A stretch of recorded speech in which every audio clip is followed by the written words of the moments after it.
kulikuwa na madai ya kuwepo makaburi ya halaiki.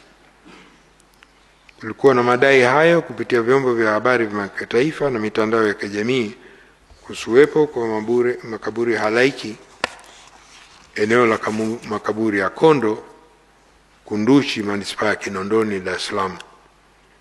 Tume imefanya uchunguzi ikiwa ni pamoja na kutembelea na kukagua eneo la makaburi, kufanya mahojiano na kupata taarifa ya afisa msimamizi wa makaburi hayo kutoka manispaa ya Kinondoni na kuchukua ushahidi wa wasimamizi wa makaburi ya Kondo. Tume pia imeshirikisha wataalamu mbalimbali ili kufanya uchunguzi wa kisayansi kuhusu madai hayo, ikiwa pamoja na picha za satellite iliyotumika kuleta madai hayo.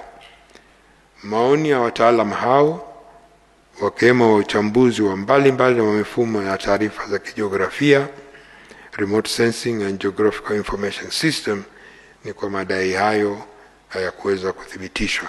Lakini tume pia ilifanya ukaguzi na kubaini kwa eneo la makaburi ya Kondo linazungukwa na makazi ya watu na ambayo bado linatumika kwa shughuli za kilimo cha msimu na lina ulinzi muda wote.